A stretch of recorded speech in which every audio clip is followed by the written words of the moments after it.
हूं, कथा सुनकर होगा क्या।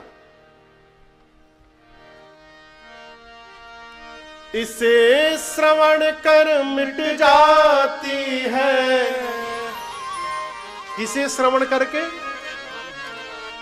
बोलिए बोलिए, कोई बोल नहीं रहा है। राम कथा, हाँ, ये कथा श्रवण कर मिट जाती है। एक नहीं, 100 जन्म जन्म की व्यथा हो। जय जय राम कथा, जय श्री राम कथा, जय जय राम कथा, जय श्री राम कथा। जिसे श्रवण कर मिट जाती है, श्रवण कर मिट जाती है। कथा श्रवण कर मिट जाती है। गाइए सब लोग। मिट जाती 100 जन्म जन्म की व्यथा हो। जय जय राम कथा, जय श्री राम कथा, जय जय राम कथा, जय श्री राम कथा।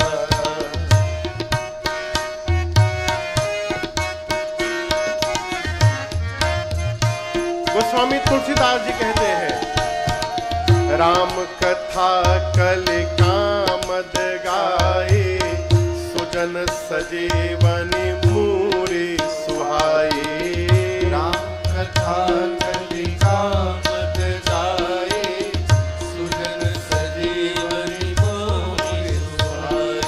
बुद्ध विश्राम सकल जन रंजनी, राम कथा कलि कलुष विभंजनी।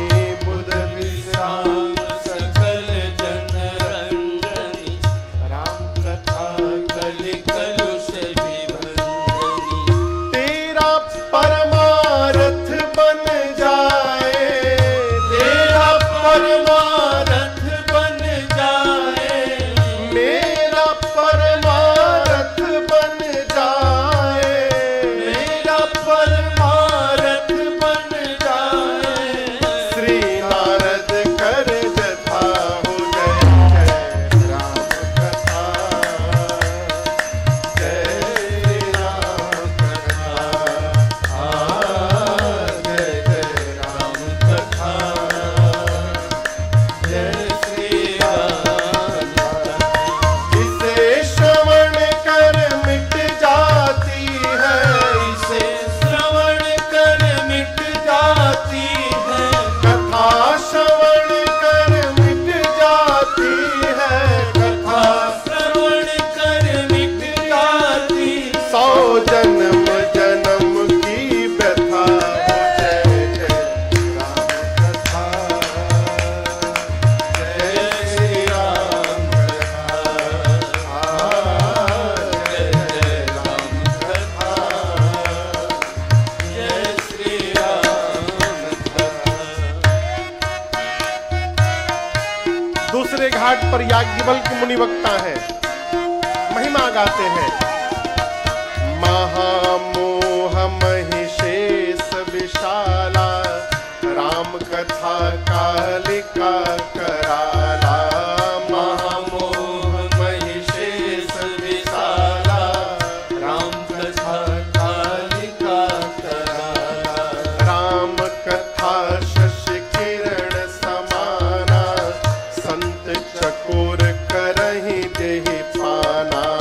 राम कथा शशि किरण समाना, संत चकोर करहि देहि पाना। पीकर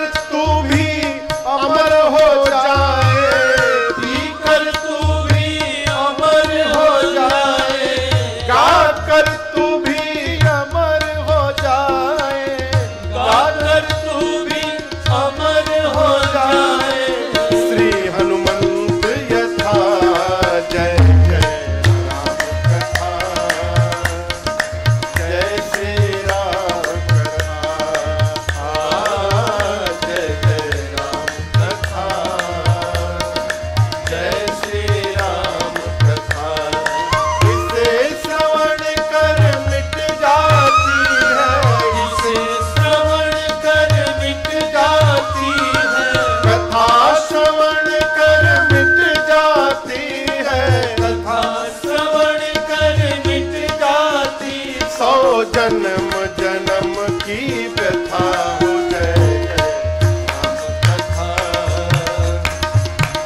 जय राम कथा, जय जय राम कथा, जय श्री राम कथा। तीसरे घाट पर भगवान शंकर बैठे हैं। बाबा ने महिमा गाई। राम कथा कल बिटप कुठारी, सादर सुनु गिरिराज कुमारी। राम कथा कल बिटप कुठारी, सादर सुनु गिरिराज कुमारी। राम कथा सुंदर करतारे, संशय विहग उड़ावनिहारे।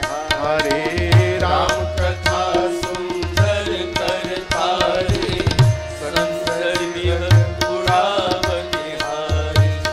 तेरा सब संशय भागेगा, तेरा सब संशय भागेगा, मेरा सब संशय भागेगा, मेरा सब संशय भागेगा। माँ पार्वती कर जता हो। जय जय राम कथा, जय श्री राम कथा, जय श्री राम कथा, जय श्री राम कथा।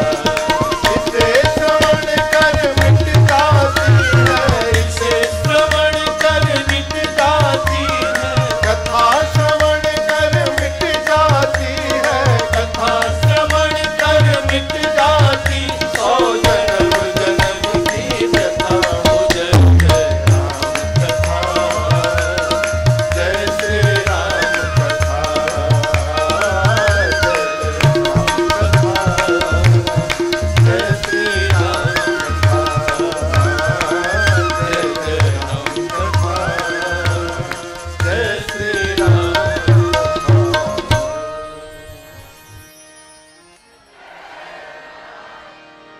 जय जय राम कथा,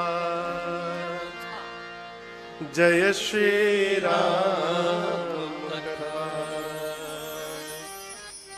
चार घाट हैं। आप लोग कभी कोई तालाब देखें? यहां महाराष्ट्र में तालाब होते हैं, बंबई में है तालाब है। अच्छा, तालाब के चार दिशा में चार घाट हैं। श्री रामचरित मानस भी एक सरोवर है। जैसे वो है ना, वो कैलाश के पास मान सरोवर, नाम सुना है आप लोगों ने? मान सरोवर कौन कौन गया है मान सरोवर आज तक? कोई कोई हाथ नहीं उठा रहा, कोई गया नहीं है। हम नहीं गए हैं, कोई बात नहीं। हम भी नहीं गए हैं, लेकिन आपको बताऊं, रचना बन रही है, ठाकुर जी की कृपा रही तो अगले साल 2027 में कैलाश में राम कथा गाएंगे। बाबा की रचना बन रही है। 27 में ही ना। तो कैलाश के पास एक सरोवर है जिसको कहते हैं मान सरोवर। बाबूजी, वो यदि मान सरोवर है तो ये गोस्वामी जी कहते हैं ये मानस सरोवर है। ये राम जी के चरित्र रूपी मानस का सरोवर है, मानस सरोवर। और मैं आपको समानता दिखाऊं, उस सरोवर में लोग दर्शन करने जाते हैं, स्नान करने जाते हैं, लोग यहां श्रवण करने आते हैं और यहां भी स्नान करने आते हैं। वहां भी लोग नहाते हैं, यहां भी आप नहाने आए हैं। वहां नहाइएगा तो शरीर का मैल साफ होगा। यहां ऊपर जो मैल लगा है ये साफ हो जाएगा। यहां यदि आके नहा लीजिएगा तो इस मन में जो मैल लगा है ये साफ हो जाएगा। वो बाहर से पवित्र करता है, ये भीतर से पवित्र करता है, ये मानस सरोवर। और आपको एक बात बताऊं, उस मानस सरोवर में जो नहाने जाते हैं उनको वहां पर हंस का दर्शन होता है। इस मानस सरोवर में जो नहाने आते हैं उनको उनके जीवन में संत का दर्शन होता है। इस सरोवर में संत घूमते रहते हैं। वहां जो नहाने जाते हैं संदीप भैया, वो ध्यान रखते हैं कि हम कहीं डूब ही न जाएं। मान सरोवर में जो नहाने जाते हैं वो ध्यान रखते हैं कि कहीं हम डूब ही न जाएं। यहां तो लोग डूबने के लिए ही आते हैं कि हम आकर यहां डूब ही जाएं। क्यों? वहां डूबिएगा तो मरने का भय है, वहां डूबिएगा तो मर जाइएगा, और जो यहां डूब गया वो तर जाता है, वो तर जाएगा। ये अंतर है मान सरोवर और मानस सरोवर का। तो गोस्वामी जी कहते हैं इस मानस सरोवर के 4 दिशा में 4 घाट हैं, और हर घाट पर एक कथा सुनाने वाले कथावाचक बैठे हैं, और उनके सामने एक श्रोता बैठे हैं, और हर घाट का अपना एक विशेष नाम है। जैसे इस ग्राउंड का क्या नाम है? लक्ष्मी सरस्वती ग्राउंड। हाँ, आपको एक बात बताऊं, पूज्य बाबूजी की माता जी का भी नाम सरस्वती देवी था, है। हाँ, तो आप ये मान के रखिए कि माँ की गोद में ही बैठकर हम और आप ही कथा गा रहे हैं, सुन रहे हैं। जय हो। उनके आशीर्वाद रूपी छाया में ही बैठ के सब हो रहा है। तो इस ग्राउंड का नाम है लक्ष्मी सरस्वती ग्राउंड। उसी प्रकार मानस में जो 4 घाट हैं, हर घाट का अपना एक एक नामकरण है। मैं आपको एक एक घाट से लेके चल रहा हूं। सबसे पहला जो घाट है वो काशी जी में 80 घाट है। यहां काशी का कोई है? काशी का, बनारस के? अच्छा, बहुते लोग हैं हो। और जौनपुर काशी सब एक ही मान के रहिए। हाँ, जौनपुर के कितने लोग हैं? आप लोग बंबई के नाम बदल के जौनपुर 2 करिए। अब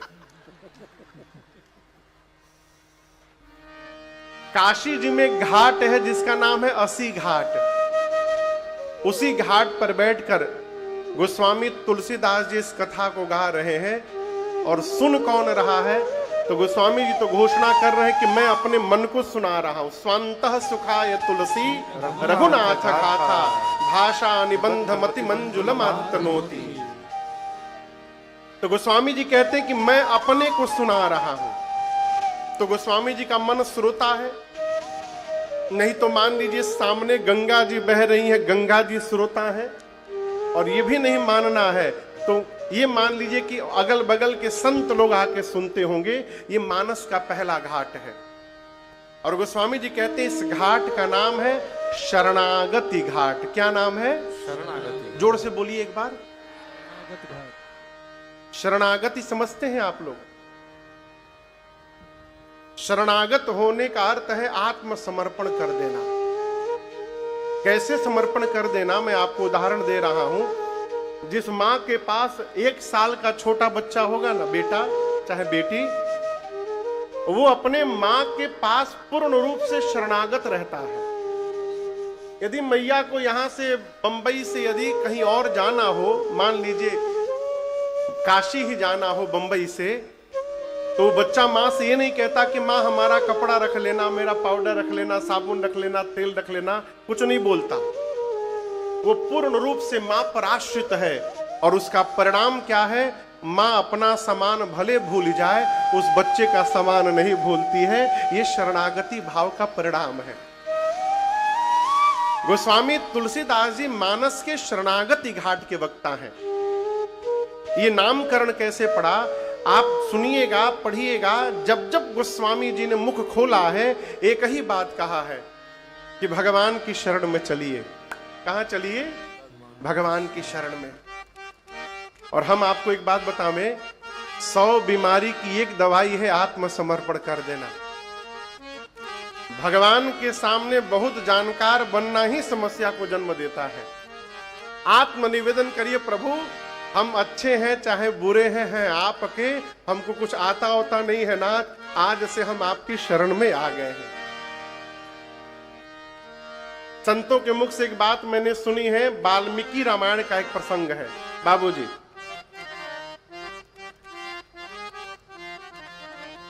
वाल्मीकि रामायण का प्रसंग है। विभीषण जी राम जी के पास आए हैं लंका से।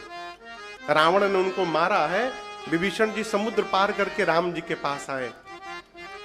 सुग्रीव ने कपियों से कहा कि इसको बांध करके रखो विभीषण को।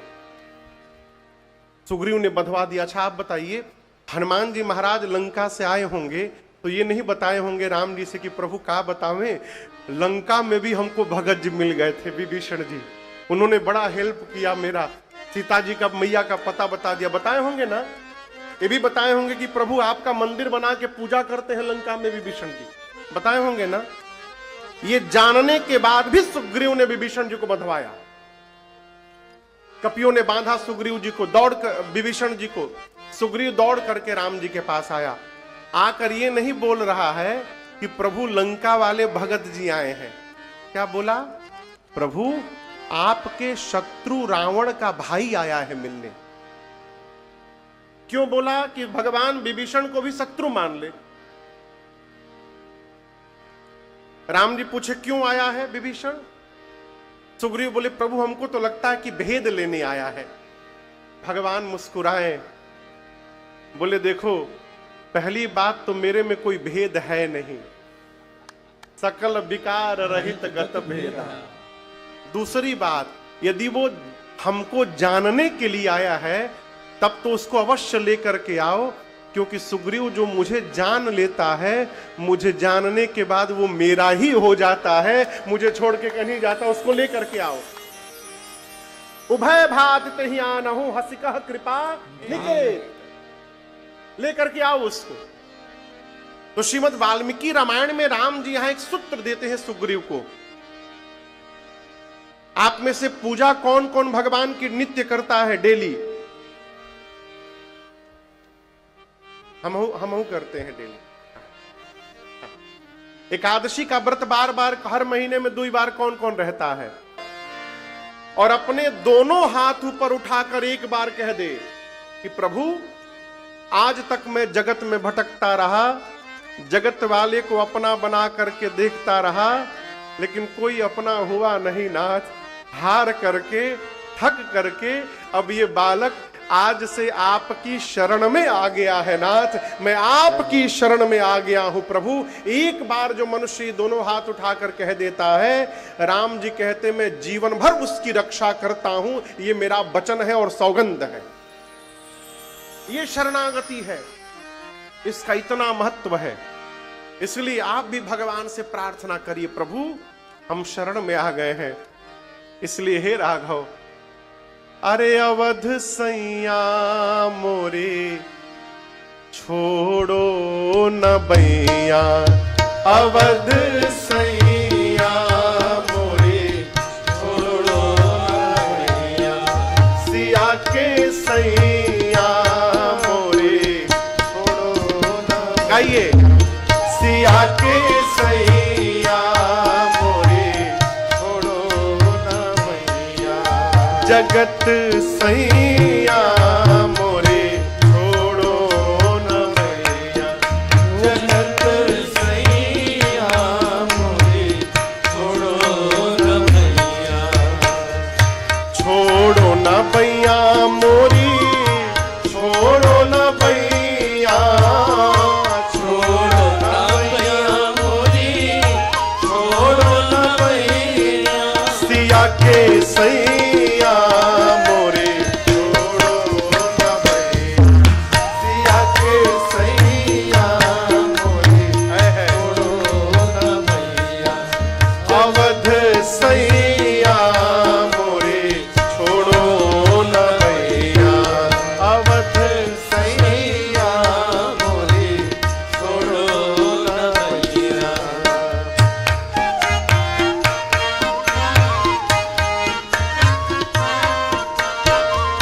भव सागर में बही जात है, भव सागर में बही जात है, भव सागर में बही जात है, भव सागर में बही जात है। अब तो नाथ, अब तो नाथ, अब तो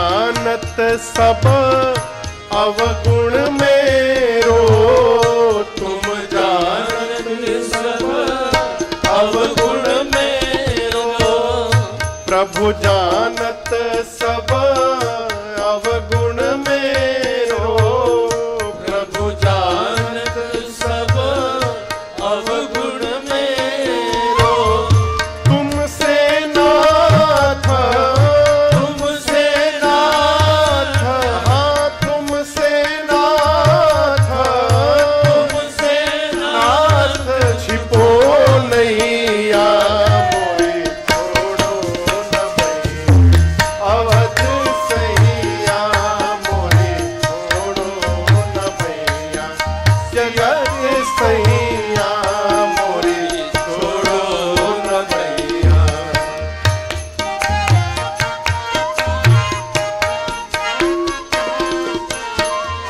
ना हम कीन्ही साधु सेवा, ना हम कीन्ही साधु सेवा, ना मैं कीन्ही साधु सेवा, ना मैं कीन्ही साधु सेवा, और विप्रहदान, विप्रहदान, विप्रहदान, विप्रहदान, दियो नैया मोरी छोड़ो न भैया, अवध सैया मोरी छोड़ो न भैया, जगत सैया मोरी छोड़ो न भैया।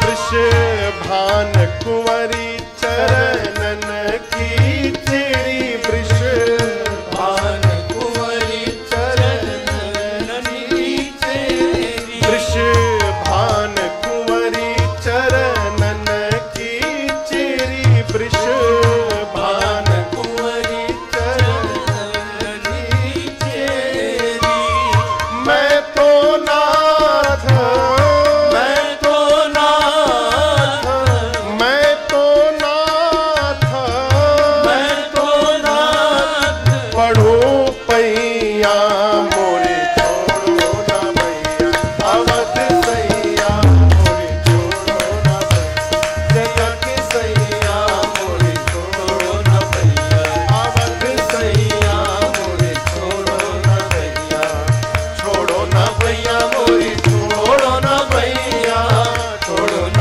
भैया मोरी छोड़ो न भैया, अवध सैया मोरी छोड़ो न भैया, सिया के सैया मोरी छोड़ो न भैया, जगत सैया मोरी छोड़ो न भैया, जगत सैया मोरी छोड़ो न भैया।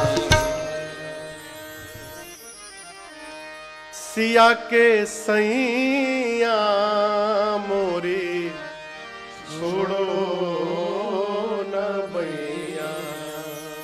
आप भगवान को न पकड़िए, भगवान से कहिए प्रभु आप ही हमको पकड़े रहिए। क्यों? हम तो जीव है न हो, हम यदि पकड़ेंगे तो माया के प्रभाव से छोड़ दिया करेंगे। हमको लोग कहते हैं महाराज हम जब पूजा करने बैठते हैं तो मनवा बहुत भटकता है। ऐसे नहीं भटकेगा, लेकिन जब पूजा करने बैठेंगे तो ना न जाने कैसा कैसा ख्याल आने लगता है। अब हम उनको क्या बतावे, हमरो भटकत है, हमरो भटकत है। यदि हमारा आपका मन भटक रहा है तो इसमें आश्चर्यचकित होने का कोई विषय नहीं है। मैं सीधा उदाहरण आपको दूं, यदि मैं आपके घर में आकर रहूं तो आप लोग हमको रहने दीजिएगा घर में? कोई बोल नहीं रहा है। कितने दिन रखिएगा? अब कोई नहीं बोल रहा है।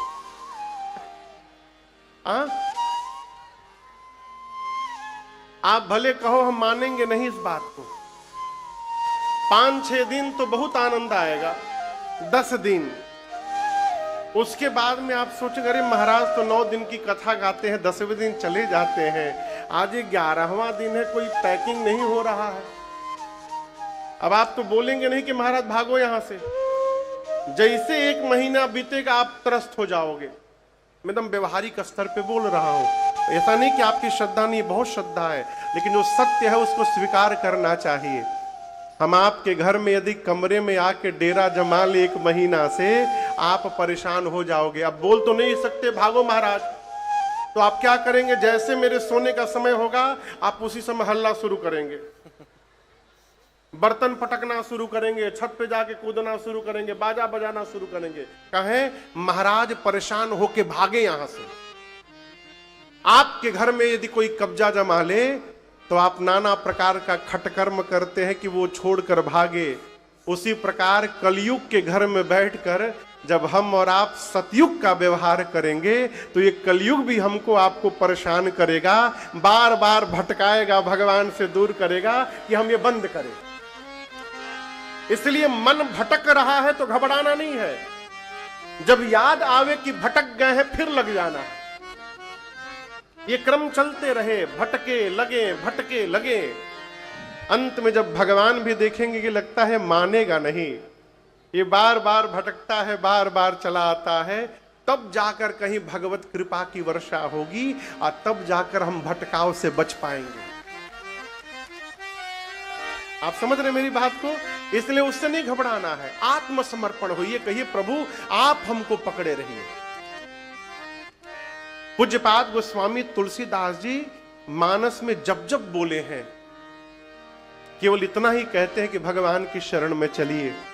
इसलिए गोस्वामी जी जिस 80 घाट पर बैठ के कथा गा रहे हैं, इस घाट का नाम है शरणागति घाट। क्या नाम है? जोर से बोलिए, शरणागति घाट। ये पहला घाट है मानस का।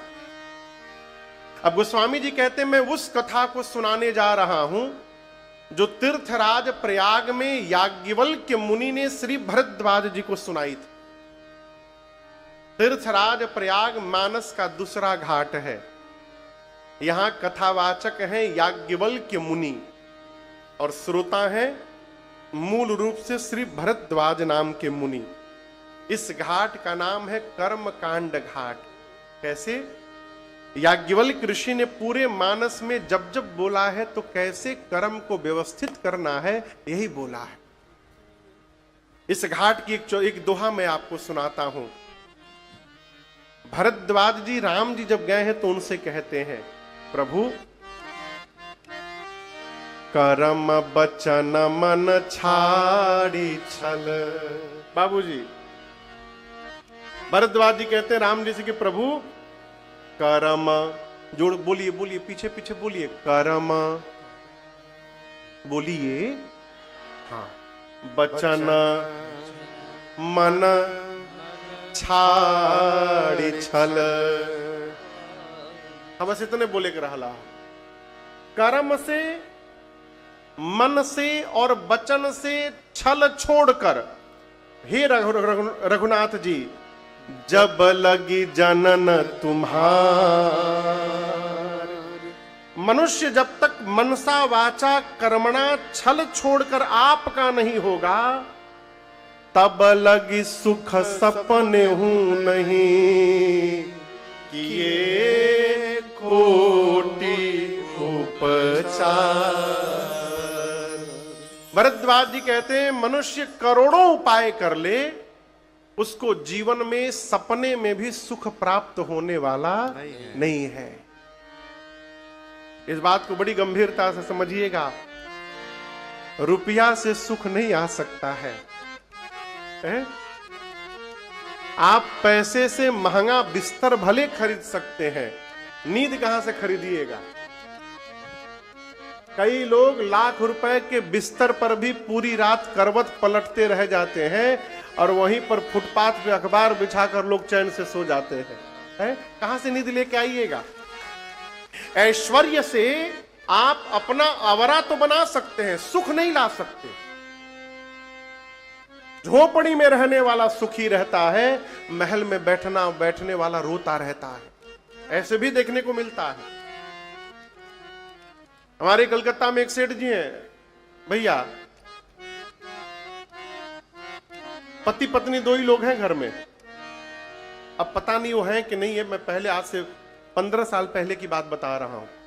उनके कोई बेटा बेटी नहीं है, उस समय नहीं थे, कोई बेटा बेटी नहीं, अरबपति आदमी, वही दो लोग। दोनों पति पत्नी को डॉक्टर ने कहा न तेल खाना, न मसाला खाना, न नमक खाना, न चीनी खाना। घर में 15 ठे नौकर सब्जी उबाल उबाल के खाते थे, और उनके ही घर में, उनके ही किचन में, उनके ही पैसे से उनके घर के नौकर उनके ही सामने नित्य 56 भोग बना के खाते थे, और दोनों लोग बैठ के मुलुर मुलुर देखते थे बस। तो सुखी सेठ जी हैं कि वो घर का नौकर है, इसको समझिएगा। आप जब तक ये नहीं स्वीकार करेंगे कि हम भगवान के हैं और जो कुछ भी हो रहा है ये उनकी कृपा से हो रहा है, तब तक जीवन में सुख नहीं आ सकता। कल रात को मैं लगभग 12:30 बजे के आसपास, 1:45 बजे बंबई उतरा हूं एयरपोर्ट पे। बहुत लोग गए थे, राजदीप भैया भी थे। तो गाड़ी में जब हम लोग आने लगे, भैया खुद चला रहे थे गाड़ी। आप ही चला रहे थे ना भैया? भैया ड्राइव कर रहे थे। हाँ, वार्ता हो रही थी। तो मैंने भैया से एक निवेदन किया कि भैया, ना आप राम जी की कथा करा सकते हैं, न राजन राम जी की कथा गा सकता है। आप करा रहे हैं और मैं कल से गाऊंगा, तो ये भगवान की कृपा से होने वाला है, ये हमारे आपके पुरुषार्थ का परिणाम नहीं है। इस बात को एक से एक लोग बैठे हैं वो धरती पर, एक से एक लोग बैठे हैं। हमारी आपकी कोई क्षमता, कोई औकात नहीं है, उसके बाद भी हम और आप परमार्थ में लगे हुए हैं। ये भगवान की विशेष कृपा का परिणाम है कि हम और आप इस मार्ग पे चल रहे हैं। तो जीवन में व्यवहार करते हुए, कैसे ऐश्वर्य में रहते हुए भगवत शरणागति में प्रवेश करना है, इस कर्म को तीर्थराज प्रयाग में याज्ञवल्क्य मुनि ने बताया। इसलिए मानस के दूसरे घाट का नाम है कर्मकांड घाट। अब याज्ञवल्क्य मुनि कहते हैं, भरद्वाज जी, मैं आपको वो कथा सुनाने जा रहा हूं जो कैलाश में बैठकर भगवान शंकर ने मां पार्वती जी को सुनाई थी। ये मानस का तीसरा घाट है, कैलाश पर्वत। यहां पर कथावाचक के रूप में भगवान शंकर विराजमान है और श्रोता के रूप में साक्षात मां भवानी जी विराजमान है। स्थान है कैलाश का शिखर, और इस घाट का नाम है ज्ञान घाट। क्या नाम है? ज्ञान घाट। श्री रामचरितमानस में ज्ञान की जितनी बात है, ज्ञान की, वो सब शंकर जी ने कही है। मैं आपको एक चौपाई देता हूं। शंकर जी मां पार्वती से कहते हैं, उमा कहूं मैं अनुभव अपना। भैया कितनी विशेष बात। शंकर जी कह रहे हैं, सुनी सुनाई बात नहीं बोल रहा हूं। क्या बोल रहा हूं? अपना अनुभव बोल रहा हूं। और अनुभव में आने के बाद जो बात कही जाए, उसका प्रभाव समाज पर बहुत अधिक पड़ता है। घर के बुजुर्ग लोग कहते हैं, बाबू हई घाम में बरवा नहीं उज्जर भइल। हमारे एक चाचा जी हैं कलकत्ता में, उनके सारे बाल सफेद हैं। तो जब गुस्साते हैं ना बाबूजी, वो कहते हैं कि देखा है ना, वो धूप में सफेद नहीं भइल, अनुभव से सफेद हुआ है। हम जो कह रहे हैं जीवन का अनुभव बता रहे हैं। तो मां पार्वती से भगवान शंकर कहते, उमा उमा कहूं मैं अनुभव अपना। क्या? सत हरि भजन जगत सब सपना। भगवान शंकर बोले, उमा, इस जगत में भगवान का भजन ही सत्य है, बाकी सब झूठ है। अब भजन का क्या अर्थ है? माला लेके दिन भर जपना ही भजन नहीं है, समझिएगा। अच्छा आप बताओ, जब पूरा धरती के लोग मलबे लेके जपे लागी तो फिर तो काम कैसे होगा? हो डॉक्टर साहब इलाज कैसे करेंगे, अध्यापक जी पढ़ाएंगे कैसे, वणिक लोग व्यापार कैसे करेंगे। यदि सब माला ही जपने लगेंगे तो आगे व्यवहार कैसे चलेगा। हम जब पढ़ते थे ना तो 11वीं क्लास में जब मैं एडमिशन लिया स्कूल में, तो साइंस का मैं विद्यार्थी हूं भैया। बॉटनी, केमिस्ट्री, जूलॉजी से मैंने ग्रेजुएशन कलकत्ता से, वहां के कॉलेज है स्कॉटिश चर्च कॉलेज बाबूजी। तो जब मैं 11वीं में आया तो एक मैथ के हम लोग के सर थे, अब तो शायद नहीं रहे, अब पूज्य जीएन राय सर, बड़े कड़क थे वो। तो पहला दिन जो इंट्रोडक्शन हुआ उनका, क्लास में आए, सारे बच्चे हम लोग बैठे थे, तो बोले देखो आर्ट्स वाला विद्यार्थी, ये उनकी बात मैं बता रहा हूं, मेरा शब्द नहीं है, उनके शब्द हैं। बोलते थे आर्ट्स का जो विद्यार्थी है कला का, और वो परीक्षा के 1 महीना पहले जाकर पूछता है मेरा सिलेबस का है, 1 महीना पढ़ता है, फर्स्ट डिवीजन से पास। कॉमर्स वाला 4-5 महीना पढ़ता है, चाहे डेली 1-1 घंटा 2-2 घंटा भी पढ़े तो फर्स्ट डिवीजन से पास। और साइंस वाला रोज 10-10 घंटा पढ़ता है, उसके बाद वो फेल हो जाता है। ऐसा वो प्रवचन दिए हम लोगों को। बोले अरे तुम सब डॉक्टर बनेगा तो तुम लोग इतने डॉक्टर बन जाओगे, उतना तो मरीजे नहीं है धरती पर। अब ऐसा वो बोल दिए कि कई बच्चे साइंस में से कॉमर्स में चले गए, आर्ट्स में चले गए छोड़ छाड़ के। तो ये उनकी बात है। आप कुछ भी कर लीजिए जीवन में, कुछ भी बन जाइए, यदि आप भजन में नहीं लगे हैं तो आप सब कुछ होकर भी कुछ नहीं हो पाए। अब इसमें प्रवेश करा जाए, भजन क्या है। मेरा एक पद है, उसका मुखड़ा सुना रहा हूं आपको। कहीं देख दुखिया गर दुखी तेरा मन है, यही तो भजन है, यही तो भजन है। कहीं देख दुखिया दुखी तेरा मन है, कहीं देख दुखिया दुखी तेरा मन है, यही तो भजन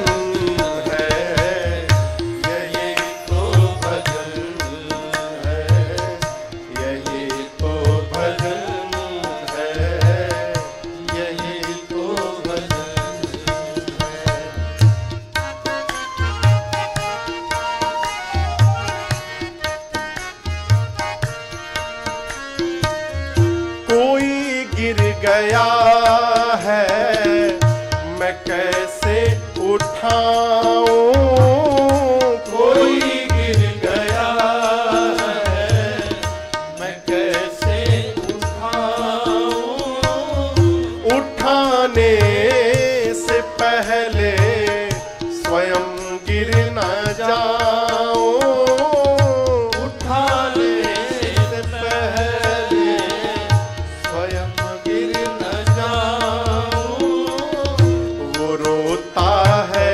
यदि तेरे मन में रुदन है, वो रोता है यदि तेरे मन में रुदन है, यही तो भजन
नमन है, वो है संत राही का सत सत नमन है। यही तो भजन है, यही तो भजन है, यही तो भजन है, यही तो भजन है। कहीं देख दुखिया, दुखी तेरा मन है, कहीं देख दुखिया, दुखी तेरा मन है। यही तो भजन है, यही तो भजन है, यही तो भजन है, यही तो भजन है, यही तो भजन है, यही तो भजन है। भजन क्या है? यदि हम किसी की पीड़ा का अनुभव कर पा रहे हैं, ये जीवन का भजन है। आप यदि किसी के दुख को महसूस कर पा रहे हैं, ये जीवन का भजन है। एक चौपाई है, मानस में राम जी कहते हैं जटायु जी से, परहित बस जिनके मन माही, दिन कहूँ जग दुर्लभ कछु नाही। राम जी कहते हैं जिस मनुष्य के मन में परहित का भाव आ जाए, करे न करे ये बाद की बात है। केवल मन में यदि उसके परहित की भाव आ जाए, उस मनुष्य के लिए जीवन में कुछ भी असंभव नहीं है। ये राम जी के वचन है। अभी परहित का है, परहित का है, परहित कभी सुने हैं परहित शब्द?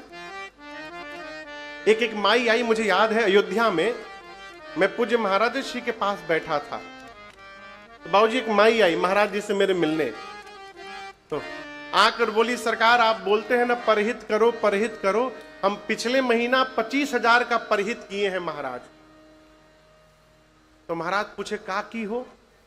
तो बोली महाराज पैसा जमा किए थे 25,000 रुपया, बेटी को एक बढ़िया सा फ्रिज खरीद के दे दिए हैं। तो महाराज बोले इसको भी तुम परहित में गिन के रखी हो? ये परहित है? बेटा के लिए, बेटी के लिए, भांजा भांजी के लिए, भतीजा भतीजी के लिए, इनके लिए करना ये परहित नहीं है। परहित कौन? जिसको न आप जानते हो न जो आपको जानता है, जिसके साथ आपका कोई संबंध नहीं है और आज के बाद जो दोबारा कभी आपको मिलेगा नहीं, ऐसे किसी जीव का यदि आप हित कर रहे हैं, इस व्यवहार को कहते हैं परहित। और राम जी कहते हैं परहित करने का भाव भी यदि आ जाए, करे ना करे बात की बात। बाबू ये कैसे? उदाहरण दे रहा हूं। आप सड़क पे चल रहे हैं, सड़क किधर है? इधर है किधर है? अच्छा इधर है, हाँ हाँ, बंद हो गया, पता नहीं चल रहा किधर है। हाँ सामने सड़क है, आप सड़क पे जा रहे हैं, मुख्य सड़क पर,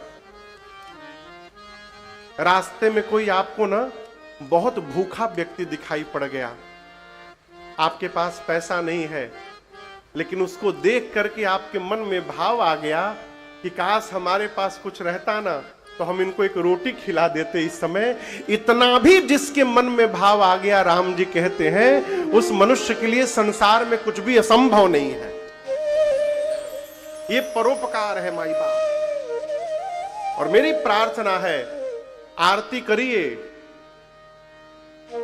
भगवान पर खूब महंगा महंगा सामान चढ़ाइए, लेकिन उसके साथ ये भी करते रहिए, क्योंकि यदि ये नहीं हुआ ना तो सब किया व्यर्थ हो। परोपकार करते रहिए। भारत के एक बड़े अद्भुत संत हुए पूज्य श्री पथिक जी महाराज, उनका एक पद है, बजाइएगा मत, ऐसे गा रहा हूं। कहते हैं, क्या कहते हैं?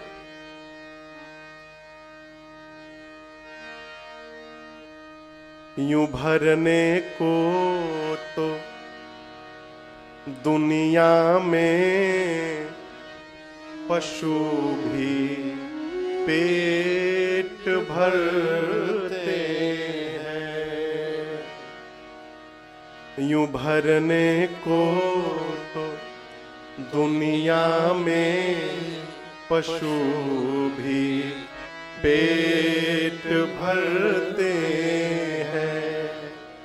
जो बंदा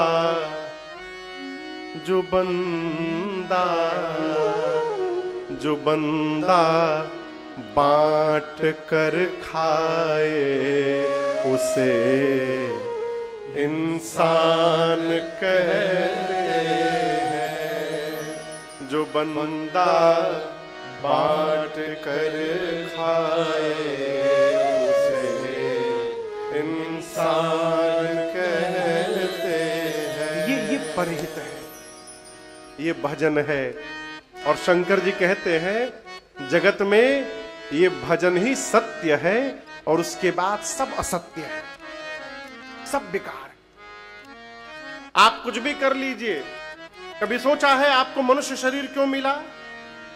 नौकरी करने के लिए, कमाने के लिए, खाने के लिए, सोने के लिए। इसके बाद क्या हो रहा है? हो इससे अधिक क्या हो रहा है? ये कमवा तो पशु भी करता है भैया, सॉरी। भगवान यदि पेट ना दिए होते, पेट, तो मनुष्य से आलसी कोई दूसरा जीव ना होता। यदि पेट ना होता तो मनुष्य कोई काम नहीं करता। ना हम कथा गाते, नहीं तबला बजाते, न वो हारमोनियम बजाते, न बांसुरी में फूंकते। ये पेटवे के लिए हम और आप दौड़ रहे हैं। इसी पेट के लिए पशु भी दौड़ता है। हम भी सोते हैं, पशु भी सोता है, हमको भी डर लगता है, उसको भी डर लगता है। यदि उतना ही काम हम और आप कर रहे हैं तो कभी अकेले में सोचिएगा उस पशु में और हमारे में अंतर क्या है? अंतर है, बताएं क्या है? उसके खोपड़ी पर 2 सिंग निकला है, हमारे खोपड़ी पर सिंग नहीं है बस। अब पीछे पूंछ नहीं निकला है, इसके अलावा दूसरा कोई अंतर नहीं है। ये जो धर्म तत्व है, यही धर्मशीलता, यही परहित का भाव हमको पशु से मनुष्य बनाकर रखता है, हमको पशुवत से मनुष्यता की ओर लेकर जाता है। इसलिए आप ऐसा नहीं कि आपके पास बहुत ऐश्वर्य होगा तभी आप कर सकते हैं। परहित अभाव में ऐसा नहीं कि नहीं हो सकता। यदि आपके स्वभाव में है तो आप अभाव में भी परहित कर सकते हैं और बड़े आनंद से कर सकते हैं। शंकर भगवान बोले, देवी, भगवान का भजन, ये जो परहित भाव है, ये जगत में सत्य है, बाकी सब असत्य है। इसलिए इस घाट का नाम ज्ञान घाट है। कैलाश पर भगवान शंकर वक्ता है और मां पार्वती श्रोता है। शंकर जी बोले, देवी, मैं आपको वो कथा सुनाने जा रहा हूं जो नीलगिरी पर्वत पर बैठकर कागभुशुंडी जी महाराज गरुड़ जी को सुनाए। अब चौथा घाट है नीलगिरी पर्वत। यहां कथावाचक है कागभुशुंडी जी। कौन है? जोर से बोलिए। कागभुशुंडी जी। कागभुशुंडी यानी कौवा, कौवा है। आपको इनके विषय में बताऊं भैया, अयोध्या में जन्म मिला इनको। अयोध्या में गए उज्जैन और एक वैष्णव ब्राह्मण से दीक्षा ले लिए, लेकिन थे ये शंकर जी के भगत। अवैष्णवों से जलते थे, राम जी के भगत से, कन्हैया के भगत से जलते थे। कहते थे कि ये राम, बार बार गुरु जी का अपमान करते थे, लेकिन गुरु जी मुस्कुराते थे, कहते थे बच्चा है, बच्चा है। एक दिन उज्जैन महाकाल के मंदिर में बैठकर भगवान शंकर की पूजा कर रहे थे भुसुंडी जी। इतने में गुरु जी आ गए। सोचे मैं तो महादेव की पूजा में बैठा हूं, गुरु जी आए चाहे कोई आए, उससे क्या हुआ? खड़े नहीं हुए। और गुरु का इतना बड़ा अपमान महाकाल भगवान बर्दाश्त नहीं कर पाए। आवाज निकली ज्योतिर्लिंग से, ऐ पापी, गुरुदेव के आने के बाद अजगर जैसा बैठा है, जा शाप देता हूं, अजगर हो जा। अब तो हाहाकार मच गया हो मंदिर में।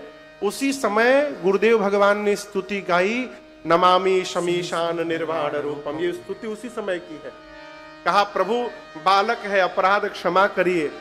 तब भगवान शंकर ने कहा ठीक है जाओ, 1000 शरीर बदलोगे तुम, 1000, लेकिन शरीर बदलते समय तुमको कोई कष्ट नहीं होगा और जीवन में एक दिन राम जी की भक्ति पाओगे और हर जन्म की तुमको सुधि रहेगी। वही भुशुंडी जी शरीर बदलते बदलते बदलते बदलते फिर मनुष्य बने, अयोध्या में जन्म मिला। अब की बार राम जी के भक्त हुए। बचपन में माता पिता मर गए उनके।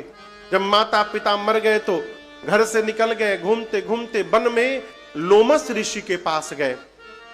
लोमस ऋषि को प्रणाम करके भुशुंडी जी ने कहा कि मुनिवर हमको राम जी की कथा सुनाइए। लोमस ऋषि राम जी की कथा सुनाते सुनाते ब्रह्म की कथा में पहुंच गए। निराकार भगवान की चर्चा करने लगे। जब कथा हो जाए तो भुशुंडी जी फिर बोले हमको राम जी की कथा सुनाइए। अब ये बोले राम जी की कथा सुनाइए, वो सुनाए ब्रह्म की कथा। जब ऐसे कई बार हुआ ना, बार बार बोले राम जी की कथा सुनाइए, राम जी की कथा सुनाइए, लोमस ऋषि को आ गया क्रोध। बोले मैं जो बोल रहा हूं वो नहीं सुन रहा है, कौवे की तरह कांव कांव करता है, जा श्राप दे रहा हूं, चांडाल कौवा हो जा। उसी समय भुशुंडी जी जो मनुष्य थे कौवा बन गए। उनका नाम हुआ काग भुशुंडी। जैसे कौवा बने ना, काग भुशुंडी जी नाचने लगे। किसी ने कहा ये नाचने का समय नहीं है, रोने का समय है। आप मनुष्य थे, आपको कौवा बना दिया गया। काग भुशुंडी जी रो कर बोले देखो भगवान ने मेरे पर बड़ी कृपा कर दी। कैसे? यदि मनुष्य रहता और राम जी अवतार लेते, यदि मैं अयोध्या मिलने जाता तो बताओ मुझे कोई द्वार से भीतर जाने देता? मुझे द्वार पर रोक दिया जाता, कोई मुझे जाने नहीं दिया। भगवान ने मुझे कौवा बनाकर पंख दे दिया है। अब किसी से पूछने की आवश्यकता नहीं, मैं उड़कर भगवान के आंगन में उतर सकता हूं। ये भगवान की कृपा हो गई। ये क्या है? भगवान का भक्त वही है जो हर परिस्थिति को भगवत कृपा मान ले। जीवन के हर स्थिति को भगवान की कृपा दर्शन करे, वो भगवान का भक्त। वही काग भुशुंडी जी को राम जी की भक्ति मिली। चौथे घाट पर वो कथावाचक है, कौवा कथा गा रहा है, आप दर्शन करिए। और श्रोता कौन है? पक्षियों के राजा हैं गरुण जी महाराज। वो राम कथा सुनने के लिए आए हैं। ये चौथा घाट है और इस घाट का नाम है भक्ति घाट। क्या नाम है? भक्ति घाट। जोर से बोलिए, भक्ति घाट। क्यों भक्ति घाट नाम है? भक्ति की जीवन में क्या महिमा है, भक्ति आने के बाद जीवन में क्या क्या बदलाव होता है, और ये राम जी की भक्ति जीवन में मिलेगी कैसे, ये सारी की सारी बातें उत्तरकांड में श्री कागभूषुंडी जी महाराज ने गरुण जी को बताई है। इसलिए इस घाट का नाम है भक्ति घाट। सबसे पहला घाट याद है? शरणागति घाट। क्या नाम था? शरणागति घाट। अच्छा, गोस्वामी जी वक्ता हैं और उनका मन श्रोता है। दूसरा घाट कर्मकांड घाट। क्या नाम है? याज्ञवल्क्य ऋषि वक्ता हैं, भरद्वाज जी श्रोता हैं। तीसरा घाट ज्ञान घाट, कैलाश भगवान शंकर वक्ता हैं और पार्वती जी श्रोता हैं। और चौथा घाट भक्ति घाट है, जहां पर कागभूषुंडी जी वक्ता हैं और गरुण जी महाराज श्रोता हैं। ये मानस के 4 घाट हैं। 5वां घाट गोरेगांव वेस्ट में स्थित ये बांगुर नगर में ये लक्ष्मी सरस्वती ग्राउंड का पंडाल है। बाबूजी, ये 5म घाट है। यहां पर वक्ता बनाकर ठाकुर जी ने राजन को बिठाया है और प्रधान श्रोता बनाकर पूज्य बाबूजी को बिठाया है। पूरा परिवार बैठा है, आप लोग बैठे हैं। हम कौन सी राम कथा गाएंगे? तो इन 4 घाटों पर 4 वक्ताओं ने जो कथा गाई, मैंने अपने पूज्य महाराज श्री के श्री मुख से जो कथा सुनी और जितनी मेरी बुद्धि में समझ में आई, आज से लेकर आने वाले 9 दिनों तक यहां से मैं आपको सुनाने का प्रयास करूंगा, और इस घाट का नाम है प्रेम घाट। मैं प्रेम से सुनाने का प्रयास करूंगा, और ये आशा करूंगा आप प्रेम से सुनने का प्रयास करें। ये मानस के घाट हुए। आपको बताऊं, गोस्वामी तुलसीदास जी महाराज ने श्री रामचरित मानस की रचना अवधी भाषा में की है। किस भाषा में? अवधी भाषा में। अच्छा, आप बताओ, आपके घर में कितने लोग के घर में रामचरित मानस है? अच्छा, सबके घर में है। ये भैया मानस जी है ना, ये लाल कपड़े में बांटा जाएगा 9वें दिन। अच्छा ठीक है, बहुत बढ़िया, अच्छी पहल है, बहुत बढ़िया, साधुवाद, जय जय, क्या बात। हाँ, तो किसके घर में मानस जी हैं? हाथ उठाइए, अच्छी बात। हाथ नीचे रखिए, हाथ नीचे रखिए। कौन कौन पढ़ता है नित्य? अब तो कोई उठा ही नहीं रहा है। मुश्किल से 5% लोग उठाए हैं, और बाकी लोग क्या करते हैं? लाल कपड़ा में बांध के, बढ़िया मखमल वाले में पेठन लगा के, अब पूजा घर में रख कर रोज सवेरे सवेरे आरती उतारते हैं, अगरबत्ती धूप बत्ती दिखाते हैं, करते हैं ना। इससे कुछ नहीं होगा। किताब में पढ़ी हुई विद्या जब तक किताब से निकलकर मस्तिष्क में न पहुंचे, तब तक उसका प्रभाव आपके जीवन में नहीं आएगा। हमारा ही रुपया यदि आपके हाथ में है, तो हम माने रहे कि हमारा रुपया है, हमारा रुपया, हमको कुछ मिलेगा नहीं। हमारे काम कब आएगा? जब वो हमारे हाथ में आएगा। पुस्तकें पढ़ी विद्या पर हस्ते गतम धनम। एक आदमी था, मैं कथा बार बार सुनाता हूं, फिर सुना रहा हूं आपको। बाबूजी, एक आदमी था, बड़ा होमवर्क किया था। वो अपने 55 रिलेटिव का नाम लिखा था एक डायरी में।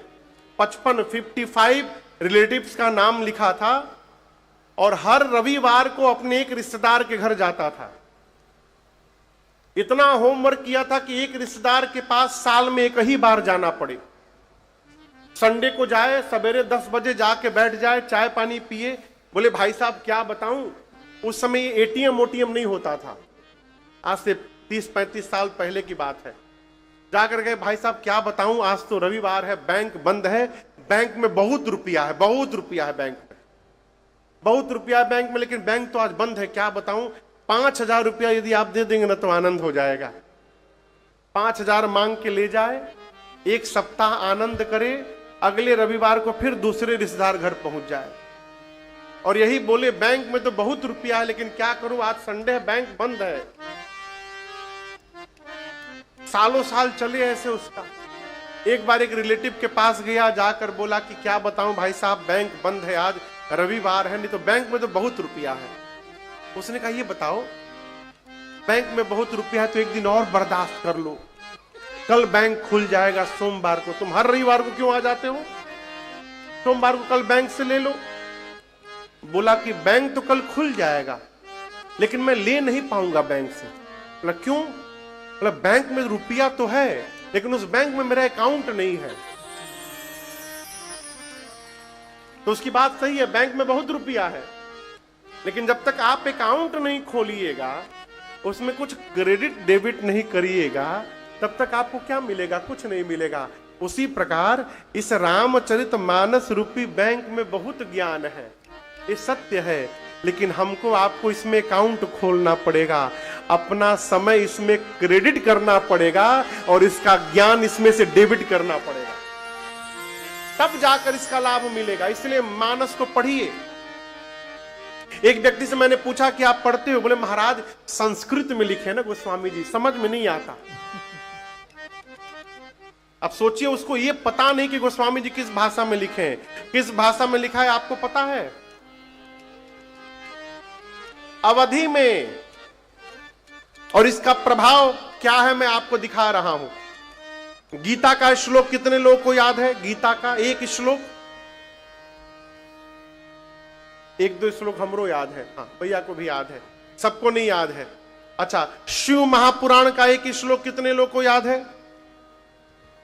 वहां विप्र देवता है, उनको याद है, बस हमको भी नहीं याद है। श्रीमद् भागवत महापुराण का एक श्लोक कितने लोग को याद है? अभी भी 4-5 लोग हाथ खड़ा किए केवल। अच्छा आप बताइए, रामचरित मानस की कम से कम एक चौपाई कितने लोग को याद है? एक चौपाई। जो हाथ नहीं उठाया उसको नहीं याद है। आइए मेरे साथ गाइए। इज मंगल भावानया मंगल हारे, मंगल भावानया मंगल हारे, द्रवहु सुदशरथ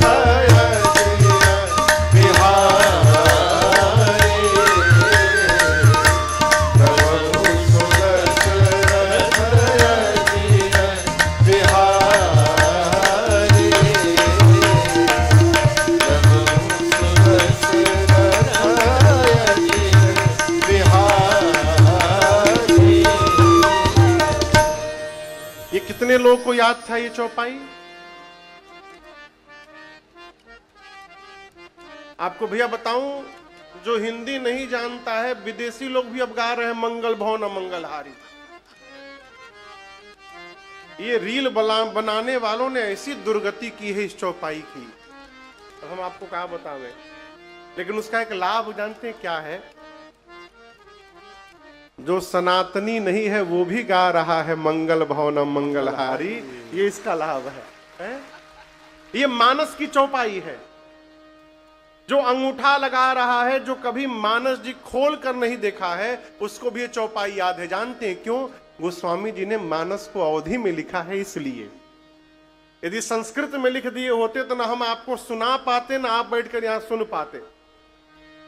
इतना छोड़िए, मानस जी का एक दोहा कितने लोग को याद है? एक दोहा, कम से कम एक दोहा।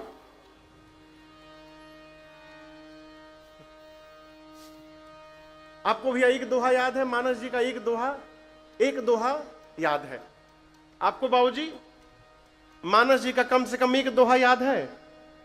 बोलिए, नहीं याद है? लेकिन हम आपको एक बात बतावें, आपके घर के छोटे से बच्चे को भी एक दोहा याद है। कौन सा दोहा? श्री गुरु चरण सरोज रज निज मन मुकुर सुधार, बरनउँ रघुबर विमल जस जो दायक फल चार। ये किसको किसको याद था ये दोहा? बाबू जी आप काहे नहीं हाथ उठाए पहले? महाराज हमको तो पता नहीं था, ये तो हम जानते थे श्री हनुमान चालीसा का दोहा है। नहीं, ये अयोध्या कांड का प्रथम दोहा है, यहीं से अयोध्या कांड की कथा प्रारंभ होती है। ये मानस जी का दोहा है, ये मानस जी की महिमा है और उनके विस्तार का प्रमाण है। गोस्वामी जी ने जानबूझकर भगवान शंकर के कहने से अवधी भाषा में मानस जी की रचना की, गांव की भाषा में। क्यों? जो संस्कृत नहीं जानता है वो भी भगवान के चरित्र को आत्मसात कर सके और जीवन में उसका अनुसरण कर सके, इसलिए गोस्वामी जी ने अवधी भाषा में लिखी। तो आज प्रथम सत्र में हमने और आपने मानस के 4 घाट को श्रवण किया, मानस की महिमा को गाया, कैसे गोस्वामी जी इस कथा को सुने, इसकी रचना किए, इसको श्रवण किया।